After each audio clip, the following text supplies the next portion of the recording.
Merci, merci beaucoup. Alors effectivement, on continue ces discussions passionnantes de la matinée.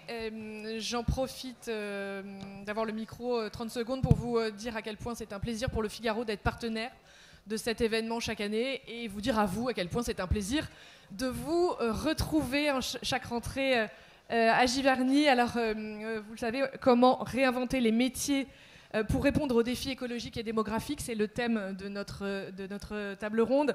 Et c'est la question que nous nous posons ensemble ce matin. On le sait tous, l'évolution des métiers et des compétences vont devoir évoluer, les parcours professionnels vont devoir s'adapter. C'est une nécessité au regard des évolutions à venir, qu'elles soient écologiques, sociétales, technologiques. Et évidemment, en première ligne de ces transitions, il y a les métiers à impact, dont nous parlons ensemble ce matin, dans le domaine de l'environnement, du soin, des transports. Voilà, tout ça joue un rôle central pour relever les défis à venir. Et nous parlons de tout cela aujourd'hui. Est-ce que l'année dernière, on avait fait des pas de danse? J'ai l'impression que là, tout le monde est sous son nom. Donc, je ne vous représente pas nos intervenants qui ont le plaisir d'être avec nous aujourd'hui. On va dans un premier temps parler des propositions faites par le groupe de travail qui a réfléchi à cette question des métiers de demain. On va faire quelques focus. Vous les avez dans vos documents, donc je ne vais pas vous les redonner de manière exhaustive. Laurent Guillot et Méis a coprésidé le groupe de travail sur l'évolution des métiers. Vous allez nous parler de deux propositions en particulier, la 4 et la 5, encore une fois je vous laisse y revenir, et c'est vous qui nous détaillez celles qui vous paraissent le plus à impact à vos yeux. Oui, bonjour à tous.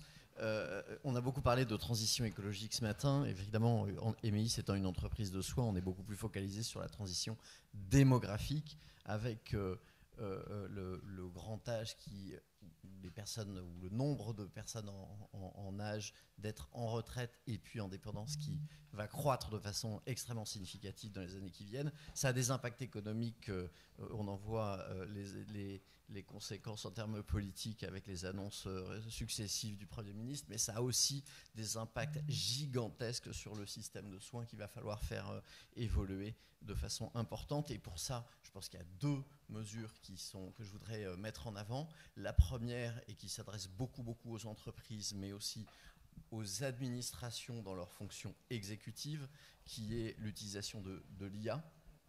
On a l'habitude de voir l'IA comme une menace.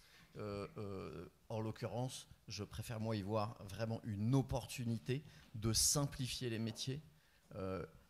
Un exemple dans les métiers d'EMEIS, une infirmière peut passer 40, 50, parfois 70% de son temps à faire du reporting, à expliquer ce qu'elle fait. Et c'est logique. La demande de reporting, la demande d'information des proches ne va faire qu'augmenter.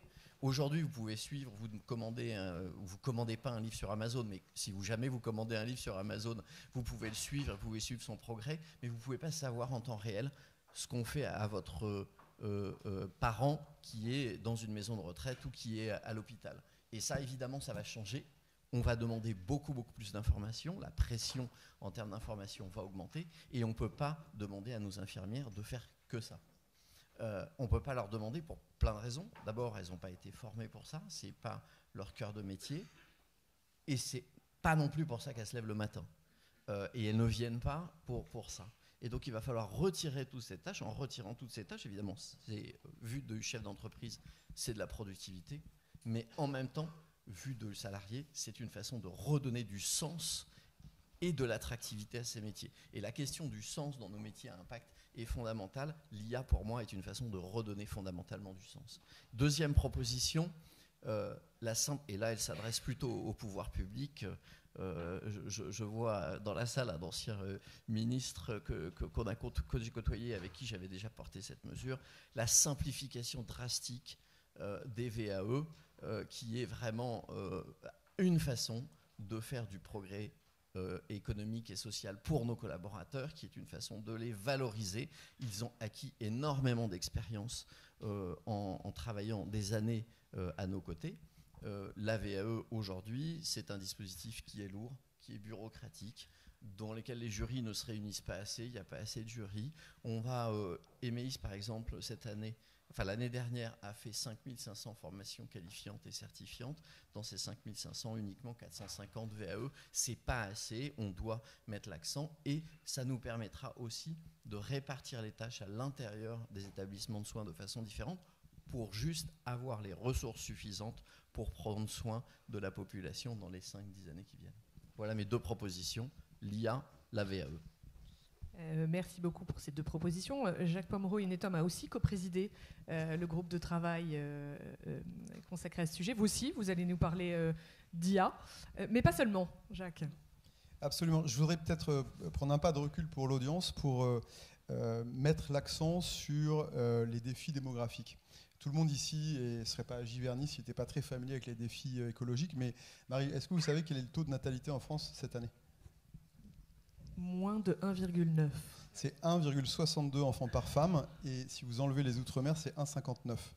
Il y a 22% de la population française qui a plus de 65 ans. Il y a plus de gens qui ont 65 ans et plus que de gens qui ont 15 ans et moins dans le pays. Donc ce qui est bien avec la démographie, c'est comme avec le climat, c'est des maths. On sait prédire des années à l'avance ce qui va se passer, et ce que Laurent vient de dire est très clair, très prévisible. Il n'y a aucune surprise. Et donc après, vous pouvez vous demander qu'est-ce que fait une entreprise de services numériques dans un panel sur l'écologie et la démographie. Eh bien parce que on est convaincu que la technologie, et notamment l'IA, va libérer beaucoup de productivité, mais aussi va avoir des impacts sur des métiers qui ne sont pas aujourd'hui concernés, et qui va nécessiter un grand chambardement en fait, des professions et de là où les gens passent leur travail. Donc la première proposition que l'on a supportée, en fait, les 2 qu'on supporte sont celles qui ne coûtent rien à l'État. Parce que c'est pas la thématique du moment. Donc la première, en effet, c'est analyser l'impact de l'IA sur les filières en transition, qui peut être coordonné par les filières professionnelles ou par le MEDEF. Et là, on parle bien sûr des filières de la santé. Par exemple, Inetom a mis en place tout un système entièrement numérique dans plus de 160 hôpitaux en Espagne. La façon dont les médecins et les professionnels de santé exercent aujourd'hui leur métier et n'a rien à voir avec ce que faisaient mes parents quand ils étaient médecins il y a 30 ans. On a de l'IA sur l'analyse des résultats médicaux, de l'IA sur tous les rapports, la documentation, l'administratif. Ça s'applique aux personnels soignants, aux médecins, aux administratifs des hôpitaux. On en rêverait pour certains de nos hôpitaux français. Mais on peut imaginer aussi l'analyse ou l'impact de l'IA pour les travailleurs sociaux, qui eux aussi ont énormément de paperasse, énormément de temps à passer, et l'IA implique la robotique. Donc c'est tout un tas d'impacts supplémentaires. Mais après, il y a aussi l'IA sur les défis écologiques. Bill Gates dit que dans un monde entièrement robotique et avec de l'intelligence artificielle partout, parmi les métiers qui sont sécurisés et en développement, c'est expert en énergie, expert du climat. Aujourd'hui, la façon dont un assureur va analyser le risque climatique n'a plus rien à voir avec ce qui avait lieu il y a même 5 ans, à cause de l'imagerie satellite, l'intelligence artificielle, etc. Donc il faut absolument que les filières s'organisent pour adopter l'intelligence artificielle, les gains de productivité associés, que ça ne soit pas réservé qu'aux grands groupes. Deuxième proposition, c'est de créer un bureau des entreprises dans les écoles. Ça ne coûte rien, ça serait financé par les entreprises. C'est un peu un tabou français, mais moi qui étais il y a quelques jours aux États-Unis pour la rentrée scolaire de mes enfants, je vois que le monde de l'entreprise est beaucoup plus présent dans les lycées, dans les collèges, dans les facs, et l'avantage que ça, c'est de faire connaître aux élèves, aux étudiants, dès la petite école, les futurs métiers de la transition écologique et démographique. Et le deuxième avantage, c'est que ça ouvre ces métiers qui sont parfois très techniques. On cherche beaucoup d'ingénieurs chez EDF pour le nucléaire, on cherche des électriciens, on cherche des spécialistes de l'eau, des déchets chez Suez, Veolia. C'est d'ouvrir ça aussi aux filles. Et moi qui suis père d'un garçon et d'une fille, j'observe un biais naturel de sélection vers des métiers. Et je pense qu'avec une présence plus forte des entreprises et des stages, les deux auraient le même type d'aspiration. C'est ce que je souhaite. Merci beaucoup. Alors, Édouard Hainaut, un peu en sous-jacent de chacune des propositions du groupe de travail, il y a la nécessité de revaloriser l'image des filières à impact. auprès du grand public, et c'est un peu la continuité de l'école d'ailleurs, hein, de ce que vient de dire Jacques. Comment on fait pour redorer l'image parfois dégradée de certains de ces métiers? Alors, moi, je suis comme mon voisin Laurent. On est déjà inscrit sur la liste des sociétés à impact et impact positif surtout. Et ce que je retiens, et je fais mienne complètement les propositions, en tout cas sur la revalorisation des métiers, c'est en fait nous, on est au cœur du dispositif. Hein, quand on transporte dans le monde 12 millions de personnes par jour, quand on en transporte 5 millions chaque jour en France, 700 000 scolaires. Tous les jours, on a un impact positif sur la vie des gens, sur les mobilités du quotidien. Chantal Joanneau en parlait, c'est 98% de la priorité. Et à partir de là, il est clair qu'il faut continuer à augmenter cette reconnaissance, parce que face à nous, on a un mur là, qui se monte de transition démographique. Donc on sait pertinemment que ce qu'on a pu comprendre de manière tendancielle avant le Covid, voire s'accélérer de manière conjoncturelle au moment du Covid, va se transformer de manière structurelle avec la fin des boomers, etc., etc. Donc il va se passer plein de choses. Il va se passer plein de choses chez les notaires avec les successions, il va se passer plein de choses dans le monde du travail et dans tous ces métiers qui sont des métiers des hommes et des femmes essentiels aux hommes et aux femmes tous les jours, et qui ont besoin d'avoir de l'attractivité. Donc tout ce qui va permettre de mettre en valeur, de reconnaître, je vois l'évolution. On est nous aussi, on a le plaisir d'être ici depuis le début du forum RSE de Giverny. On a beaucoup parlé des sociétés à mission. Aujourd'hui, nous, on crée à chaque fois des sociétés dédiées qui sont liées à des contrats que les clients publics nous donnent pour exercer la mobilité sur les territoires. Maintenant, on en a 4. On a la métropole de Rouen qui a de sa société à mission. On a le Grand Reims qui a sa société à mission. On a aujourd'hui Chambéry qui, pour la première fois, a été une collectivité qui l'a inscrit dans son cahier des charges pour les transports urbains du territoire. Et puis, on est en train de tester une société à mission sur une ville moyenne type Verdun. Voilà, donc moins de 10 000 habitants. Ça veut dire quoi? Ça veut dire qu'il faut mesurer l'impact, il faut le soutenir, il faut donner cette capacité aussi à mieux recruter, parce qu'en fait, on a des métiers qui sont composés essentiellement de forces vives et de forces de travail que sont les hommes et les femmes. Et donc, il faut les intégrer. Il faut leur donner envie, il faut rendre attractifs nos métiers.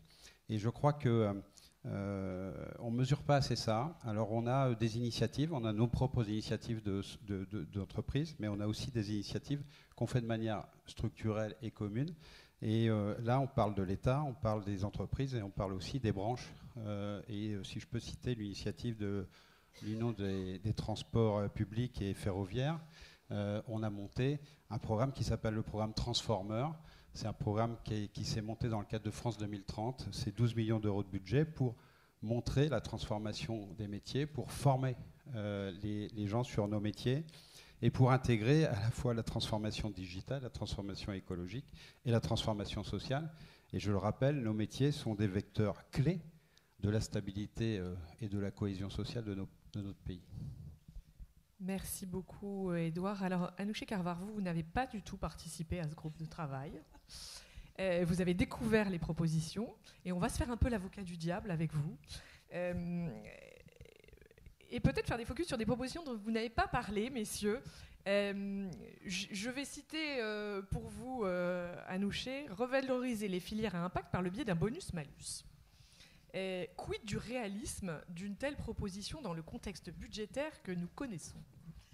Merci beaucoup pour cette invitation et j'ai été ravie de découvrir ces propositions. D'abord, je voudrais remercier ce groupe de travail pour une raison très simple. Ils ont une approche positive et dynamique quand même des questions de transition, alors que nous avons toujours un peu tendance à être doloristes et anxiogènes lorsque nous parlons notamment des emplois créés, supprimés, transformés. Je voudrais aussi les saluer pour, parce qu'avant d'être avocate du diable, Avant d'être l'avocat du diable, distribuer quelques roses.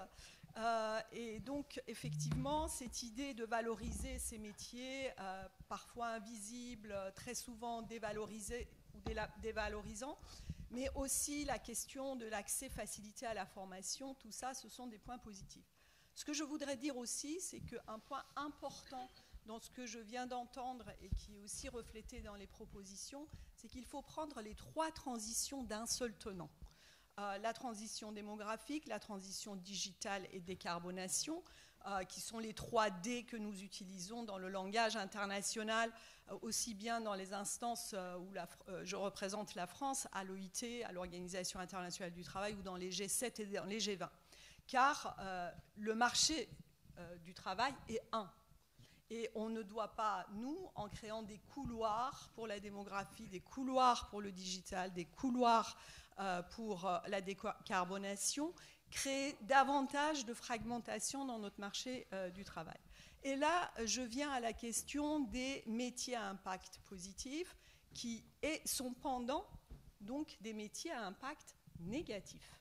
Et donc, la question qui se pose d'abord et avant tout, c'est à partir du moment où on propose de créer une liste des métiers à impact positif pour après pouvoir établir un bonus et un malus dans l'entreprise, est-ce que nous ne créons pas une forme de rupture d'égalité entre les travailleurs, car ceux qui sont condamnés ou qui sont placés dans des métiers à impact négatif se trouveraient, le temps que toutes les entreprises deviennent vertueuses, dans des situations de stigmatisation par rapport au reste. Donc, ayons en tête cette idée de ne pas créer de nouvelles ruptures d'égalité.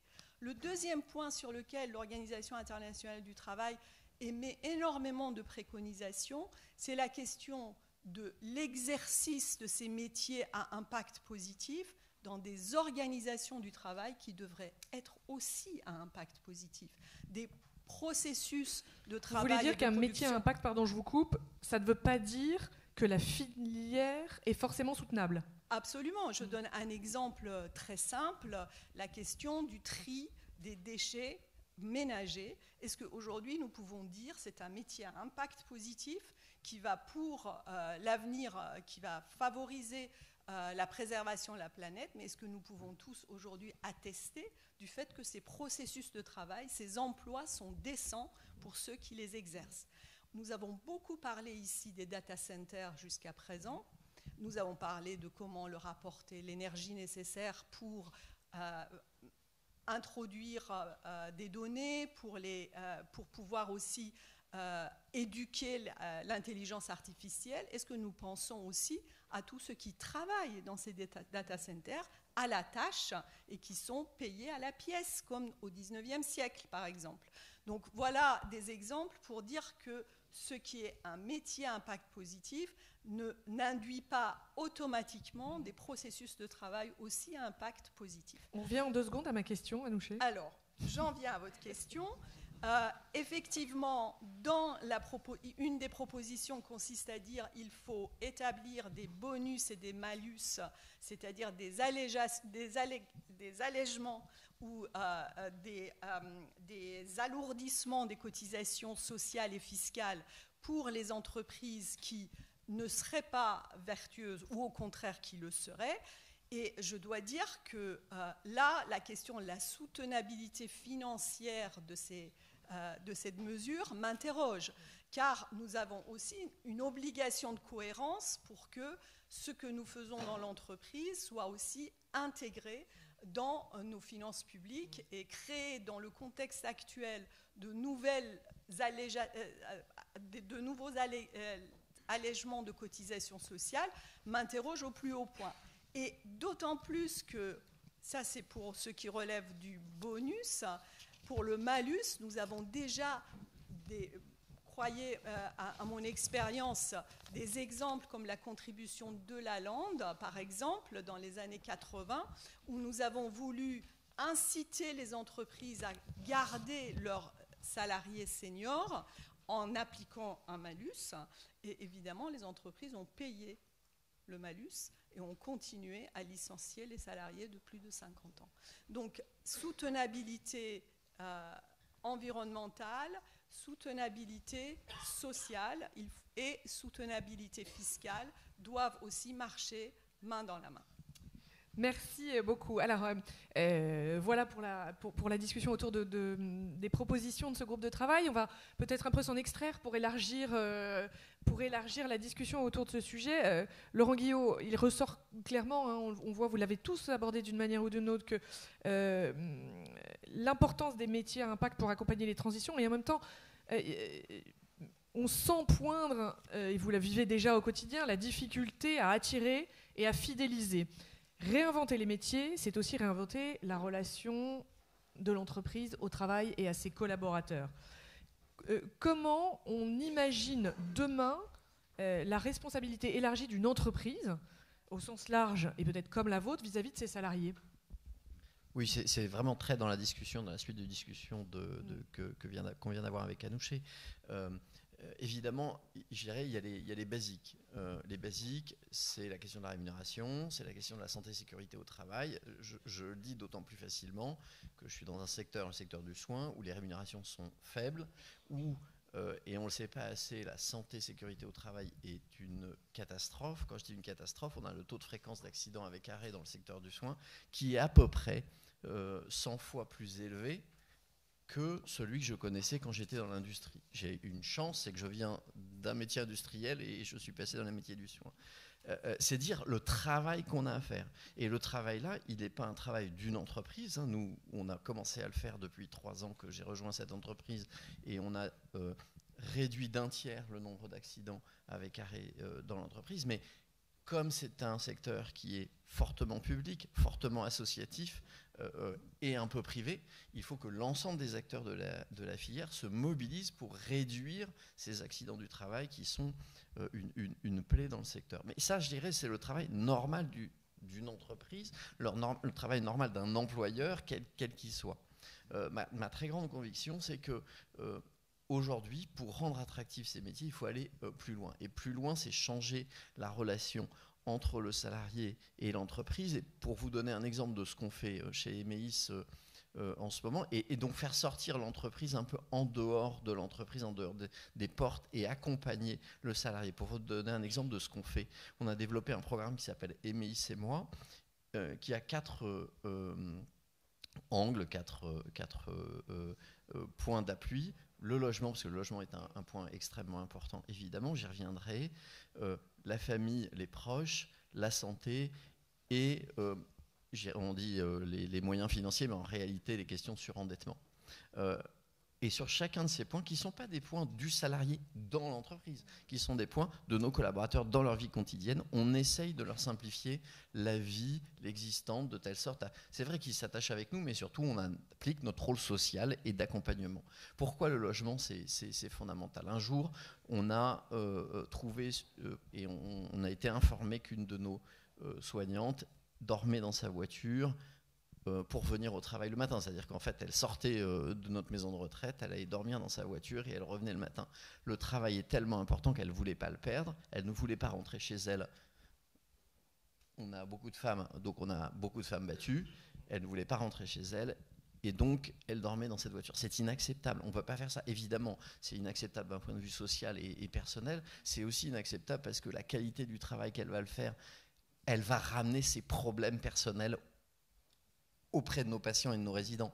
Et donc, elle ne pourra pas faire, malgré elle, hein, c'est pas elle qu'il faut blâmer, correctement son travail. Et donc, il faut qu'on a décidé de l'aider. On a mis en place un dispositif dans lequel chacun de nos collaborateurs peut appeler avant 17h le soir et on lui trouve un logement d'urgence. On lui trouve un logement d'urgence pour 10 jours. Et puis après, on s'engage à essayer de lui trouver un logement dans la durée.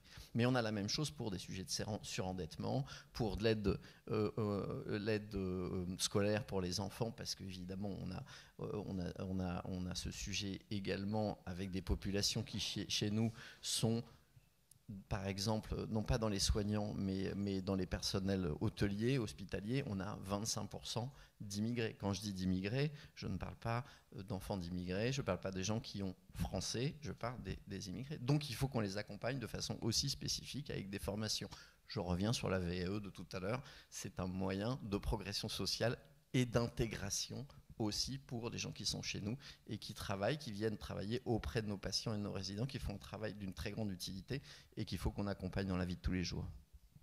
Merci beaucoup. Alors, Edouard Reynaud, on continue avec vous sur ces questions de recrutement parce que vous m'en avez tous parlé. On sent que c'est quand même le sujet essentiel dans cette question des métiers de demain. Vous aussi, c'est au cœur de vos préoccupations. Comment on résout ce sujet de tension qui est votre quotidien de chef d'entreprise sur le recrutement? Vous avez raison. Notre premier métier, c'est de transporter les passagers et les gens dans la mobilité du quotidien. Mais mon deuxième métier, avec les équipes, c'est de recruter. On recrute 9000 personnes en France chaque année. On est le 4e recruteur industriel. Et on le fait partout dans le monde aussi. Si je pouvais citer les chiffres de Transdev, on recrute 30 000 personnes dans le monde chaque année pour transporter les 12 millions de passagers. Donc c'est une problématique qui est d'ailleurs pas strictement française. Elle est vraiment existante aussi dans bon nombre d'autres pays, dans des phases et dans des logiques qui peuvent être différentes. La première chose, c'est de valoriser déjà ceux qui les exercent tous les jours. En fait, on fait beaucoup de campagnes pour mettre en avant les équipes de terrain, les métiers qui sont finalement des métiers qu'on pourrait qualifier de simples. Enfin, quand on prend un conducteur de car ou de bus, ou un conducteur de tram ou un conducteur de train, on transporte quand même entre 400 et 100 personnes tous les jours dans son véhicule. Donc on a une responsabilité. Et on est en autonomie quasi complète sur certains aspects. Quand on est sur la route, en tout cas, on utilise les infrastructures qui existent et on respecte les règles de sécurité. Donc c'est des métiers qui sont à la fois sous-valorisés dans leur compréhension, dans leur capacité d'attractivité. C'est des passages. Quand on démarre conducteur de bus, on peut être conducteur de train. Il y a tout un parcours qu'on peut construire. On peut être agent d'accueil et puis évoluer, passer au contrôle et puis passer à la conduite. Il y a plein de manières de valoriser ces métiers. Et ce qu'il faut qu'on assimile tous, c'est que nos métiers, les gens qui travaillent et qui sont au service des autres, eh bien, ils sont acteurs du lien social. Je l'ai dit tout à l'heure, c'est des facilitateurs de la vie quotidienne.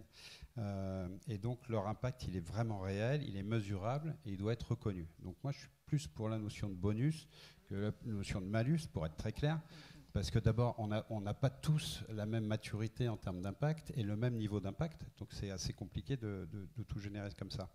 Mais donc, c'est être capable d'aller sur tous les territoires et avoir des cars pour l'emploi, des bus pour l'emploi pour aller chercher les gens les plus éloignés de l'emploi. Parce qu'on est confronté en fait à cette dynamique aussi. Il y a la logique aussi de comment on travaille avec d'autres territoires. Nous, on a beaucoup travaillé avec les territoires d'outre-mer. On forme beaucoup de gens. On a créé 15 académies by Transdev. Donc ça, c'est l'autre partie de notre métier. C'est comment on forme, comment on est intégré totalement dans les dispositifs de formation à travers les OPCO, à travers les programmes France 2030, comment on fait évoluer les gens dans l'évolution de nos métiers. On parlait de l'IA, mais il n'y a pas que ça. Il y a aussi comment on s'intègre différemment sur les territoires et comment on travaille de manière conjointe avec le besoin des territoires, parce que les territoires évoluent. Quand le territoire crée son data center, le réseau de transport évolue, parce qu'il va créer de l'emploi, générer de la place pour les chercheurs, et on le voit partout. Quand on est sur Dunkerque, on crée les gigafactories, c'est tout de suite un réseau qui doit s'adapter à l'évolution du territoire.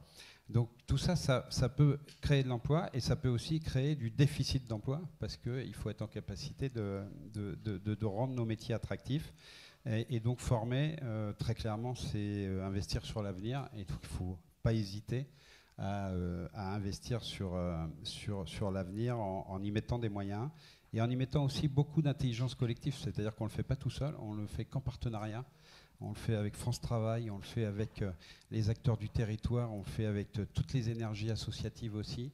Et c'est ça qui nous permet de, je pense, continuer à valoriser ces métiers. Mais on doit, je pense, aussi mettre l'accent davantage sur des campagnes un peu plus grand public pour mieux faire connaître l'impact. Et je crois aussi qu'il faut que les donneurs d'ordre l'intègrent parce que très clairement, c'est quand même le donneur d'ordre qui donne le là sur le niveau de rémunération des gens à la fin. Donc là, on est évidemment dans un milieu concurrentiel et on adore ça. Et on adore aussi prendre des positions pour montrer qu'on peut faire mieux et mieux protéger le bien et l'argent public. Donc faire de la productivité, être compétitif, mais pas à n'importe quel prix. Et toujours avec le sujet de nos représentants. Et tu l'as dit, Laurent, nos représentants, quand ils ont la good mood, ils donnent la good mood aussi aux gens qui transportent. Et je crois que c'est essentiel que ça soit... Ces logiques-là, il faut que les gens soient bien dans leurs entreprises et bien dans leur travail. Et j'en ai 34 000, donc je sais de quoi je parle. On a beaucoup de dialogue social et on fait beaucoup progresser chaque jour. Alors, Jacques Pomereux, la transformation du marché du travail, ça touchera, en fonction des études, entre 20, 25, 30% des emplois d'ici 2030, donc ça va arriver très vite. Il y a quelque chose sur lequel vous vouliez insister, c'est que les évolutions des métiers, notamment ceux qui seront touchés par les évolutions technologiques, ça ne concerne pas uniquement les cols blancs. Et qu'il y a un truc qu'il faut préparer, c'est que la robotique touchera aussi les cols bleus. Donc il faut raisonner large dans l'évolution des métiers. Absolument, l'évolution des métiers et le grand chambardement qui arrive. Le forum de Giverny a publié une étude récemment qui dit que jusqu'à 50% des cadres seraient prêts à changer de profession pour trouver un métier qui a plus de sens. Dans le Figaro ce matin. Voilà, donc c'est très bien, mais c'est un luxe. Parce que je vais vous donner quelques chiffres. Est-ce que vous savez combien il y a en France de gens qui conduisent un engin ? Un bus, un taxi, une ambulance, un tracteur, etc. C'est 1 million à 1,5 million de personnes. Ça, c'est un cas d'école de métier automatisable. J'étais encore à San Francisco il y a peu de temps. Une course en robotaxi, donc sans chauffeur, pour traverser la ville, coûte 2 fois moins cher qu'une course avec un Uber. Deuxième exemple de métier, agent de call center. C'est 300 à 400 000 salariés en France qui sont agents de call center. Ça aussi, c'est un métier automatisable avec l'IA agentique, et ce n'est pas de la science-fiction. Salesforce vient d'annoncer qu'ils licenciaient 1 personne sur 2 dans leur service support et call center pour être remplacés par des agents donc conversationnels. Vous ne vous rendez pas compte que ce n'est pas un humain, c'est 1 sur 2. Et là, on parle rien que sur 2 exemples de 5% de la population active française. La robotique, c'est encore autre chose. C'est le fait que 60% des entreprises industrielles en France disaient l'année dernière dans un sondage McKinsey qu'ils vont investir d'abord dans les cobots, puis dans le cobot, c'est des robots qui assistent la personne sur la chaîne de montage ou dans l'usine. Mais la robotique, ça va bien plus loin. Ça va dans les entrepôts. On voit qu'Amazon a des entrepôts avec beaucoup moins d'humains qu'avant. Et le jour où les robots sont disponibles en production pour 30 000 € par robot qui se recharge lui-même, vous pouvez imaginer des usines où il y a des humanoïdes conversationnels avec la même intelligence et profondeur de raisonnement qu'un polytechnicien qui sont sur votre chaîne de montage. Et ça, c'est pas dans 40 ans, c'est dans quelques années. On ne se rend pas compte en fait ici de la rapidité d'adoption de l'IA. Je vois, pour interpeller un peu l'audience, je vois beaucoup de gens qui prennent des notes, qui sont sur leur téléphone ou leur ordinateur. On serait en Chine ou aux États-Unis, vous ne prendriez pas de notes. Vous auriez un petit dongle comme ça, de la taille d'un Apple AirTag, qui enregistre toute la journée, qui vous fait votre résumé de conversation. En fait, ça existe déjà en France, si vous voulez en acheter un. Ça s'appelle Limitless. Il y a très peu de gens qui font ça, mais ça change profondément le quotidien de tout le monde. Donc l'équation, elle est très complexe, elle est dans ce cadre de grand chambardement des métiers.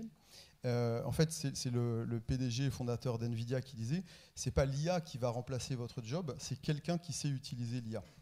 Et je pense que c'est ça le vrai sujet, c'est l'adoption à tous les âges, des très jeunes jusqu'à aujourd'hui, de ces technologies, parce que ça change tout, ça change tous les métiers. Merci Jacques. Alors on a des questions qui sont en train d'arriver. Donc on va essayer d'y répondre. Alors, comment intégrez-vous le changement climatique et l'impact sur la santé de ces salariés de première ligne et qui seront les premiers impactés ? Ça, j'imagine que c'est pour vous.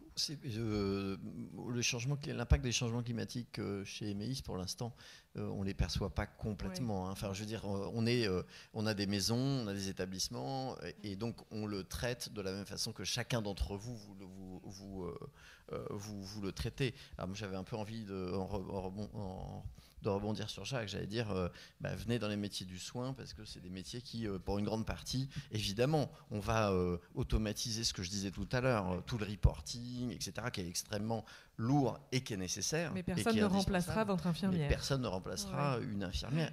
Une aide-soignante, la personne qui même si on peut mettre des petits robots qui nettoient le sol, comme vous avez peut-être chez vous, qui fait le ménage dans les établissements, parce que c'est une personne de lien social, parce que c'est pas uniquement sa fonction, c'est pas uniquement de nettoyer le sol, c'est aussi de regarder comment ça se passe et de nous expliquer si tout va bien, si tout va pas bien. Et ça, ce sont des métiers de lien social dont il faut augmenter l'attractivité, redonner du sens en les concentrant sur ce qui est important, le soin, le lien social, et pas tout le reste qui est de l'interférence qu'on peut très bien simplifier énormément et donc rendre les métiers beaucoup plus attractifs. Alors, il y avait une question marrante, mais elle a disparu parce qu'il y a plein de questions qui arrivent. Mais peut-être qu'elle reviendra. Oui. Quid d'un service civique obligatoire pendant les études pour participer? Aider à rénover. Ça bouge. Les bâtiments publics, les routes, nettoyer, arborer les écoles, entretenir les espaces verts, nanana, se rendre compte de son impact et peut-être faire naître des vocations, en tout cas réapprendre aux gens à faire pour le bien commun plutôt qu'attendre qu'on fasse pour nous, faire renaître un esprit collectif, participer à l'échelle de son territoire quelques jours dans l'année, ou peut-être des colonies de vacances comme celle qui propose de rénover les bâtiments historiques.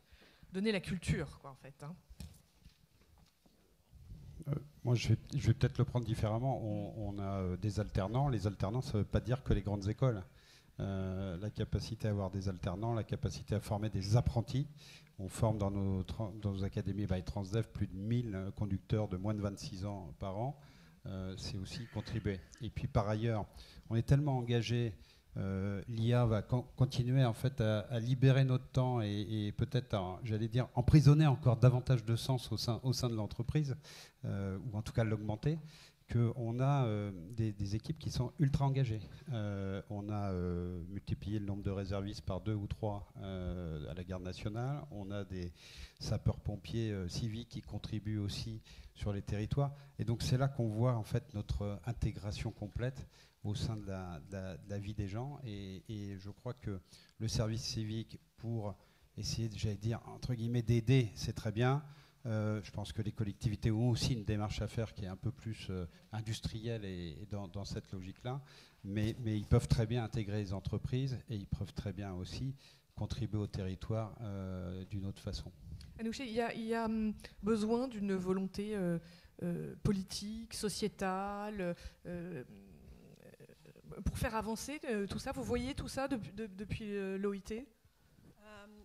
Alors écoutez, ce qu'il faut savoir aussi, c'est que notre pays, la France, c'est pas une île. Nous avons parlé tout à l'heure des chaînes d'approvisionnement mondiales, des chaînes de valeur. Nos entreprises sont aussi intégrées dans des chaînes de valeur. Et aujourd'hui, un élément qui crée de l'engagement et qui fait que les salariés ne sont pas simplement des salariés, mais aussi des consommateurs et des citoyens engagés, c'est la responsabilité sociale que les entreprises exercent tout le long de leur chaîne d'approvisionnement. Et c'est pour cela qu'il faut que les métiers à impact, les entreprises à impact social chez nous, soient attentifs à ce qu'elles ne créent pas des externalités négatives à l'autre bout de la chaîne de valeur, dans des pays à niveau de développement incomparablement moins élevé que le nôtre et des économies bien moins régulées que les nôtres. J'ai 2 exemples à vous donner. Le premier, c'est encore dans le domaine du recyclage, mais cette fois-ci du textile. Nous avons vécu une crise récemment du recyclage du textile sous le double effet, d'une part, de nos comportements de consommateurs avec la fast fashion, avec une explosion du volume de textiles à recycler, mais aussi des montagnes de vêtements qui se sont retrouvés dans les pays africains qui ne souhaitent plus aujourd'hui faire partie de notre chaîne de valeur parce qu'ils estiment que nous ne respectons pas leur volonté de pouvoir effectivement résorber ces produits-là. J'ai un autre exemple. Nous avons beaucoup parlé de la production d'énergie renouvelable. Les panneaux photovoltaïques aujourd'hui, à 80%, proviennent de la Chine. Demain, ce sera 90%, c'est-à-dire nous sommes bien loin de la diversification de nos chaînes de valeur dans ce domaine-là. Or, quand nous regardons de près, 40% des composants de ces panneaux photovoltaïques sont produits dans la région du Xinjiang, c'est-à-dire là où nous savons que les usines utilisent du travail forcé. Et donc aujourd'hui, les travailleurs, comme les consommateurs et les citoyens, sont très regardants aussi sur cet exercice de responsabilité sociale des entreprises tout le long de leur chaîne d'approvisionnement. Alors, on a parlé de beaucoup de choses, on a abordé de nombreux enjeux, on a parfois digressé. Moi, j'ai envie de demander à chacun d'entre vous de répondre à la question en une phrase. Comment réinventer les métiers pour répondre aux défis de demain? De manière... Voilà, on va se souvenir de ce que vous allez nous dire maintenant pour résoudre les problèmes des 10 prochaines années. Voilà, on prend dans l'ordre. C'est à vous, vous avez 1 minute chacun. Merci de commencer par moi, comme ça donne le temps aux autres de réfléchir un tout petit peu. Non, c'est ce que je disais, je suis fondamentalement convaincu, et ça répond aussi à la dernière question qu'on a eue, redonner du sens. La dernière question, c'était redonner du sens à la société, comment faire collectivité ensemble. Et là, je pense qu'on a besoin d'un nouveau programme politique et d'une nouvelle expression politique autour des 3 transitions dont on parlait tout à l'heure, c'est-à-dire refaire un projet de société qui inclut la transition démographique, qui inclut la transition écologique et qui inclut la transition digitale. On est sûr, collectivement, c'est ce qu'on essaye de faire à Giverny, j'allais dire, mais on a besoin de ce projet politique-là qui n'existe pas aujourd'hui et contre lesquels se lèvent d'autres projets qui sont très en rupture. Redonner du sens à nos métiers, et l'IA est un des éléments qui va nous aider en les simplifiant. C'est ça qui est fondamental. Édouard. Alors moi j'ai envie de vous dire, regardez le post que j'ai fait sur LinkedIn ce matin. Vous avez une carte de la France qui a été faite par Geonexio. Cette carte, elle montre comment on peut rapprocher les périphéries des centres et aider les gens à aller travailler, à aller vivre leur vie sociale dans toutes ces dimensions. Elle est faite grâce à de l'IA et elle va être assurée, et ça rend nos métiers attractifs parce qu'on voit qu'on peut multiplier l'offre de transport par 3 pour répondre aux besoins des Français et des concitoyens. Et donc il y a de l'emploi à satisfaire, et donc nos métiers sont attractifs, et je vous enjoins à regarder ce qu'on a pu faire avec des universitaires, avec des chercheurs, et je crois qu'on peut être fier de ça parce que ça change la donne et ça permet aussi aux donneurs d'ordre politiques, aux collectivités qui peuvent avoir des intuitions, mais de challenger leurs intuitions et de finalement mieux comprendre pour mieux agir. Merci Anouché, en une phrase. En une phrase, je pense effectivement, j'irai tout à fait dans le sens de ce que vous venez de dire. Il nous faut un consensus politique sur les objectifs à atteindre, et c'est seulement à l'issue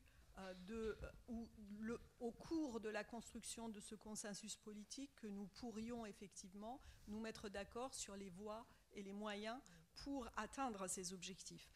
Et ce qui nous manque peut-être aujourd'hui le plus, c'est d'avoir ce dialogue qui se construit autour de ces objectifs à tenir ensemble avec l'ensemble des parties prenantes. Pas seulement une consultation où une coche, une case, mais un débat permanent entre les investisseurs, les entreprises, les consommateurs, les citoyens, les collectivités. Alors on parle toujours des collectivités et on voit tout de suite le département, la commune, l'intercommunalité et tout ça. Non, les communautés autour de ces objectifs, et c'est seulement ainsi que nous pourrions parvenir à avoir une acceptabilité commune sur les objectifs à atteindre.